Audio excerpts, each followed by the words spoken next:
Yo, what's up everybody? Andy here. This is the 2022 Go St. Louis Half Marathon in-depth recap. Now, I'm warning you, in-depth means it's going to be a little long, and if this isn't your cup of tea, maybe a little boring for you. But if there's a specific thing that you're interested about, and we're going to talk about the taper week, the EXPO, the 5K, like the Saturday events, the Sunday events, talk about kind of how the race went specifically. We're gonna have like an overview recap and then where we are. I will put chapters down below. I will put them in like on the timeline so you can skip around. Also in the description. Let's get straight into it. Okay, so February 20th, 2022 ran the Austin Marathon. It went pretty well, but it kind of beat my legs up pretty good. So I had to take kind of a longer amount of time to get back into training after the Austin Marathon, coupled with like a change in race strategy, going from, we were going to run it fast, but maybe not an all-out race with a family member, to running the half marathon solo by myself, meant that we changed kind of the training approach like halfway between February 20th and April 3rd. And I think that like immediate change kind of messed with my knee. I've talked about it on the channel before. I've talked about it on Instagram. But long story short, those two things, well, kind of three things: the short time period, the long recovery after Austin, and the change in the training approach left me only a 1 week taper. Now, coming into taper week, I thought the knee thing was like completely resolved. It hadn't been a problem for quite a while, for like a week and a half. And throughout the taper week, it wasn't a problem at all then either. Those runs were Sunday the 27th. It was 11.3 miles, 3 miles easy, 3 miles at race pace, a mile recovery, 3 more miles at race pace, and 1.3 back to the car. Wanted it to be 2 miles back to the car, but I misjudged the route, whatever. Monday was 3 easy, and easy miles, like anything over like 8:30. Some of these easy miles this week, like I got all the way up to like 9.5 minutes. But anyways, Monday was 3 easy. Tuesday was 6 miles, 3 easy, 2 at race pace, 1 easy. Wednesday was 5.3 miles, all kind of steady pace, like around 8 minutes per mile. Thursday, 4 miles, very easy, well over 9 minutes. Friday was the rest day and the EXPO. And Saturday was a shakeout run after the 5K that my wife participated in, and then Sunday was race day. So that was the taper week. I would have preferred 2 taper weeks. I would have preferred a second rest day, but all in all, I think it worked out okay. So let's talk about the EXPO. That we went on Friday. It was open Friday and Saturday. We went on Friday because we wanted to get the 5K race packets picked up before the race on Saturday, so we would have to do that the morning of the race. The EXPO was like, okay. The EXPO, if you've been paying attention to the marketing materials and like the list of vendors, heck, even the name, sorry, my notes are like right down here. The name of the EXPO was the Gateway Outdoor Expo. Well, Gateway Outdoor Expo. And it really held true to its name, like lots of displays for like RVs, for canoes, for mountain bikes, for various state parks, and all that sort of stuff. It was a great outdoor expo, not a great running expo. Like if you needed shoes, you weren't gonna find many there. There's like a Hoka booth, a New Balance booth. Well, New Balance were like at like a local shoe company's booth. But like if you're looking for like Nikes or Saucony, or like you wanted to pick up a pair of shoes, no dice. If you wanted to pick up like gels, no dice, right? So great outdoor expo, not a great running expo. But if you had been paying attention to the materials, you would have recognized that coming in. I would like to see them like make it a better running experience at the expo in the future. It can still be a lot of like outdoor stuff, but just make it a little bit better for the runners. As far as pack up, pick up, and gear pickup, that was all fine. Lots of open space, clear lines, quick process time. So they had the bib pickup in one place, and then the rest of the stuff, the swag bag, in the opposite corner, worked out just fine. Not a lot else to say about the expo. It was perfectly acceptable. The 5K, so Saturday morning, they did the 5K race as a standalone event in Forest Park, entirely inside Forest Park. Forest Park is like a spectacular venue for these things. So there's plenty of parking. You do have to get there kind of early because the ways into the park can kind of bottleneck, but once you're inside, I mean, it's huge. Forest Park is like, I'll look it up and maybe try to have the multiple on the screen, but it's like a multiple of sizes of Central Park in New York, so it's very big, very spacious, easy to fit a 5K course. Like, you only have to use like not even a quarter of the park to get a 5K in. It was a good experience. Like, the crowd was pretty good for a 5K early on a Saturday morning. And obviously the issue with having like the 5K separate is it steals like, Sunday steals the thunder of the 5K, right? Like, you're not gonna get the crowds, you're not gonna get as many people just like out to watch, because hopefully they do that the next day. But it went off without a hitch. After the 5K, we went with some friends to a place called Soulard in the Soulard's Farmers Market. Quick little fun fact about that, they claim, and they've documented, that the Soulard Farmers Market relates back to all the way in 1779.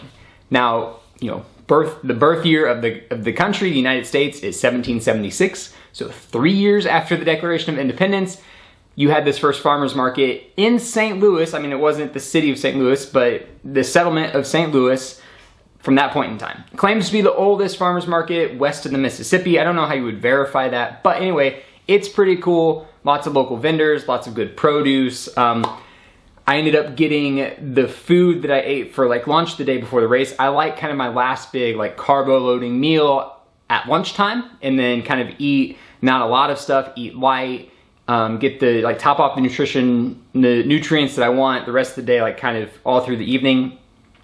And we were able to get, you know, like flavored noodles essentially from the farmer's market that we prepared at home. It was great. But the farmer's market's a lot of fun. There's like snack things like roasted nuts, other dessert things. There's, you know, like bakeries with wonderful bread. There's like meat, there's produce, there's like goods, right? Like artisan goods that people make. It's a cool place. If you're in St. Louis, you should check it out. Anyway, and then after that we went back home, and we went to like a niece's birthday party, but that didn't take, like, I just sat in like a chair for most of the day. So it was good. That kind of brings us to Sunday, which was race day. 4:45 a.m. alarm, had to take the dogs out and feed them. 5 a.m. I like to drink, it's like an off-brand essentially of a meal replacement shake, right? Like the most famous one would be Slim Fast, but like it's a specific type that has like kind of nutrients, the carbohydrate amount, the protein amount that like I want for a race, because like my stomach doesn't handle like solid food real great on race day. So about 2 hours before any race, I try to drink one of those, and then I'll sip on like Gatorade. I'll have like a gel 15 minutes before the start of the race. That's kind of my routine. So 5 a.m. I take that. We leave the house by 5:30. We were really like on the ball. We get to Forest Park at 6, which is fabulous because there was maybe only like, I don't know, 100, maybe 200 like participants at the park at that point in time, an hour out from the race. And it was easy to park, easy to maneuver. It was easy to like use the porta potties the first time. Did about a mile warm up, and while I did that, it was kind of cold, right? It was like 37, 38 degrees, wind chill a little bit lower than that. So my wife that came with me and my father-in-law like went and sat in like a heated, the visitor center, which was heated. So I was very kind of thankful that that was open, because they could sit there instead of having to sit outside and like freeze while I was warming up. Warm up was pretty good, and then after the warm up, got on the rest of my race kit. I had the singlet and the shorts on underneath the warm up gear, but then put on the arm sleeves, put on the hat, put on all that sort of stuff, and we went from there. I guess the gear real quick, it was the Gooder glasses, because the sun did eventually come up during the race. The Xperia socks, I've shown you these socks before, I absolutely love them. The Nike, I still remember these shorts. the Nike Tailwind hat. It's the Nike Aeroswift singlet. I didn't bring it. The Nike arm sleeves. And then finally the Nike Vaporfly Next Percent, original Next Percent shoe. I've now put close to 100 miles, so the shoe's going out of the race slot and into the training rotation from here on out. So got all that gear on, and then went to go like use the restroom one more time, got into the corral. We'll talk about this a little bit more. They publicized the corrals were gonna close at 6:15. Immediately when I got there, right at 6 o'clock, the PA announcer was saying, hey, the corrals are gonna close at 6:40. That was not cool. It was not cool for them to change that time. Kind of puts stress that doesn't need to be there. Okay, so anyways, race takes off. We were within 30 seconds of, it was like, I think the gun went at 7 a.m. and 33 seconds, so really close to being right on the dot. That was good. The plan going into the race, which I think we ended up executing pretty well, the plan early in the week was to just find the 130 pacer, ride with the pacer, and then try to kick at the end to get under 130. As I was like feeling good, the knee wasn't really bothering me during the taper week, the body was feeling good, I decided, you know what, the plan is gonna be, I'm gonna stick with the 130 pacer through the first about 3.5 miles, because it's like the toughest part of the course. And then if I still feel good, I'm gonna leave the pacer like then, and then try to push out away from the 130 pacer. That's basically what happened. So the course starts off, it's a long climb. It's like almost 2 miles of a straight climb. Maybe it's a mile and 3/4. It's over 150 feet of like a straight incline. That's a tough way to start a race. And then you get into this place called Clayton, and you have hills, but they're not like rolling soft hills. They're like 50 feet up, 50 feet down over the course of like 1/4 mile. Really steep, like steep climb, steep down.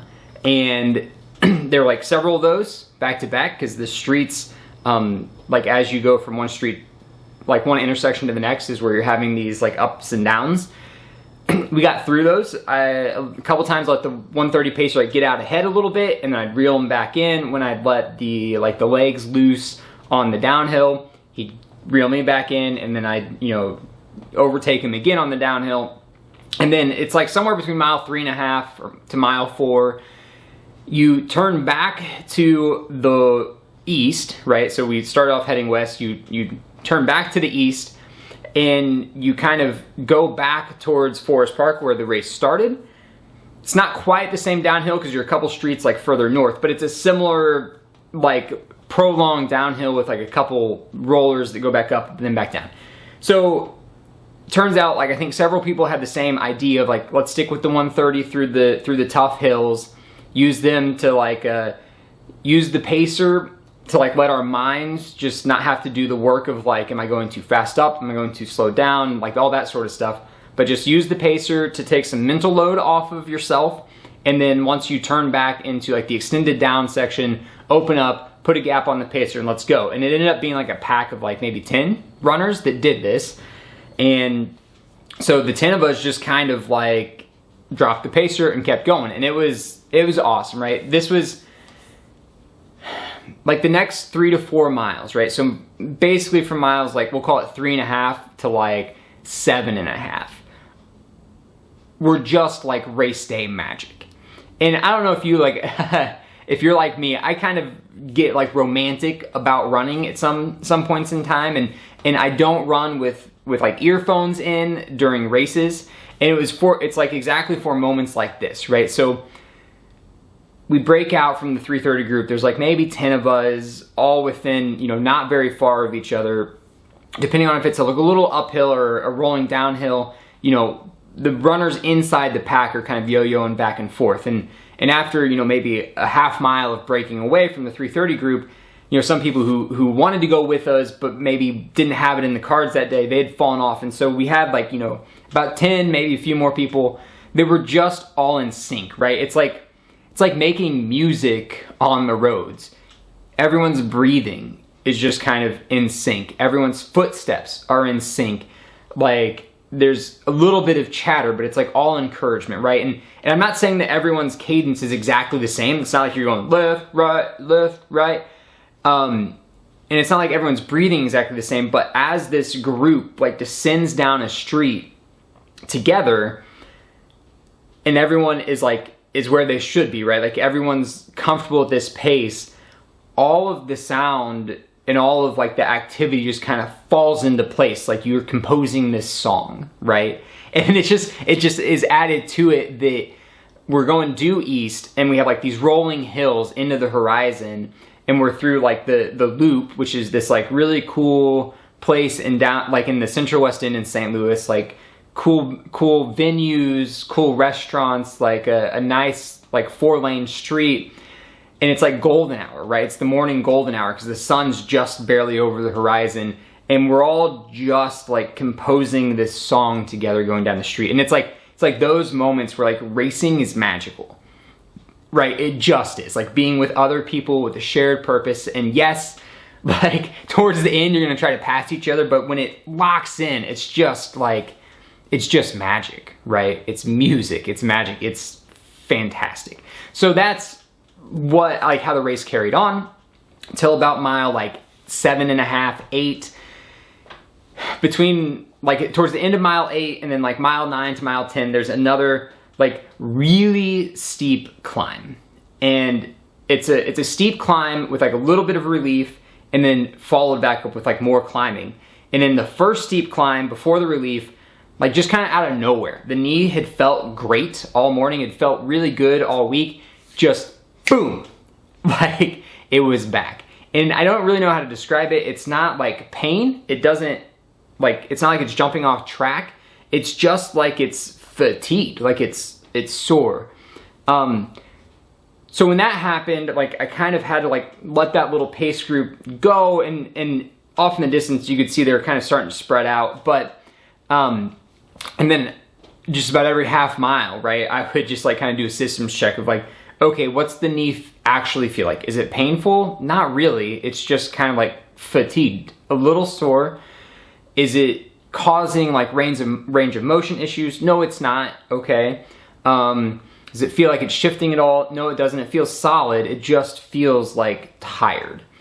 And so I decided that as long as it continued to feel like that, I would just like make a very conscious effort to keep the pace up, and that's what I did. And so from like miles 10 to 13.1, it was just kind of this process of like run, systems check, and keep going. And keep going I was able to do. Went all the way to the end of the course. The only thing I have left, two things about the course from like mile 10 on. Somewhere like, it's kind of around mile 11, 10 to 11, you're coming down Market Street. It's like one of my favorite cityscapes, like period. St. Louis is like an old city. There's some beautiful architecture, and you're going straight down Market Street into the sunrise. Market Street is perfectly framed by the St. Louis Arch, the Gateway Arch. The old courthouse, the silhouette of it is in the middle of the arch. It's just beautiful. And it was very welcome sight because it kind of took my mind off of the knee, and I was able to push through. The only other thing I want to say about the course is like in the last quarter mile, you went into this space that was kind of like a big open like loading dock area. And it was fine. It was kind of a cool aesthetic to run through, but there was like this pile of dirt all the way across the trail, and it was like a big speed bump but made out of dirt. And so like that really kind of caught me by surprise seeing it. And then when you run over it, like you definitely lost footing a little bit, because it's not like a crushed limestone or buffed out trail. It's like semi-packed dirt across the entire alleyway. That wasn't cool. They need to get that smoothed out. Got to do something about that if we're going to run this course again. But otherwise, it was nice to get to the end. The ending corral, there's like plenty of space. It works out pretty well. Parking downtown, it's not great where they have the ending corral, because it's like there's a highway that goes through downtown and it kind of severs off where the end was versus like the rest of downtown. So there's just like really confined parking. And if you parked in like the main part of downtown where there's plenty, it's like pretty good, you know, it's half mile to a mile, like, you know, walk to the finish area. But other than that, like that was the end of the race. 1:27:21 was the official timing. I know I posted, like, it might have been a 1:26:21. There was kind of a weird thing, we'll talk about it in a second, with a couple of the timing apps, but it turned out okay. So now let's transition into kind of the good and the things that could be improved. We'll start with the things that could be improved first, and then we'll come back to the good of the race. And I hope everyone understands where I'm coming from this. Like, I consider St. Louis to be one of my 2 hometowns. It's like where I graduated high school, in St. Louis. I adore the city, all the events in the city, all the teams, all of like everything. I want it to be world class. St. Louis was world class like back in the day, right? Like St. Louis was the 4th biggest city like in the United States right around 100 years ago, which 100 years is a long time, right? But like not that long, right? And so like I want St. Louis to succeed. I want it to be great, you know, and it can be, we just got to work together. So, you know, I hope everyone understands where I'm coming from when I say these are things that could be improved, because I want the race to be better. Okay, first off, this was the only one that was like a big deal, is there was traffic on the course. I personally experienced it. I've heard other runners talk about it, not little isolated things, but particularly on Delmar Street in the Central West End, when you're coming back down there in like University City. Like for us, what happened for me in that like pack of 10 was like this old Dodge Charger came onto the road, drove next to us for a little bit, exited the road, they were lost, they came back onto the road, caught back up to us, and then finally turned off for good. And I've heard other cars like coming on, and like Delmar's a 4-lane road, and the whole road's supposed to be closed is my understanding. But everyone's running like in the right 2 lanes. And this car just comes up in like the center right-hand lane and like forced all the runners all the way over to the right. Not cool. And the car wasn't going fast, but still not great. The corral thing, they published 6:45, they changed it to 6:40. Not a fan of that. They need to be consistent. It does affect how you plan your morning. The hydration tables, they could be staffed better, and it wasn't consistent, like water then Gatorade or Gatorade then water. It changed at various stations. That wasn't great. Finally, like point to point, it's nice because you get to see a lot of the city, but it does create some logistical issues. Things that I loved about the race, it's St. Louis. I love St. Louis. The field was great. There were plenty enough people like faster than me that I could like, you know, strive to be with. They could have some faster pacers, and there were plenty enough people to support faster pacers. The fastest was 1 hour and 30 minutes for the half and 3 hours and 10 minutes for the marathon. There were plenty enough people to go under those 2 times, add some pacers for the faster runners if possible. Weather was fantastic. It was a little chilly at the beginning, but once the sun came up, it was perfect, like low 40s, absolutely beautiful weather. The last thing was, I thought overall the logistics were pretty good for what they could do. The communication was great. Everyone knew where they were supposed to be, minus the corral thing. There was plenty enough porta potties on site. They did bag check really efficiently. I didn't check a bag, but I made a note to like think about it. You bag checked into like a U-Haul, and the U-Haul met everyone downtown at the end of the race with your bag, so it was easy to do that. They were running shuttles constantly. So pretty good event overall. I would run it again. The last thing is like, where are we now? Moving forward, it's gonna be a couple weeks of easy running, recovery, that sort of stuff, cross-training, bike, yoga, like this morning. I'm not very good at yoga. Then we'll go into a base building phase, probably like end of April into May. And then in June, we are getting back into a training block for the fall marathon. I'm running the Mo Cowbell in St. Charles, Missouri. It's a nice flat course, supposed to be pretty fast. Hopefully the field's good. And this result, the 1:27:21, I'm very happy because I don't think it's crazy to be thinking about 3 hours in the fall with this result. Is it a long shot? Absolutely. Is it out of the picture? No, it's not. So that's what I'm gonna like train to, right? That's gonna be what I'm gonna head towards. Hopefully we get there. Hopefully you come along with me. I told you this was gonna be long. I can see the camera says like 24 minutes. Sorry about that. Use the chapters below. Have a great, I don't know, evening, rest of your week, whatever. I hope all of your spring races, I know Boston's coming up soon. There's a lot of great races coming up. Good luck at all of them. crush the end of your training, have a great taper, and go out there and just, you know, soak it all in, because races are back in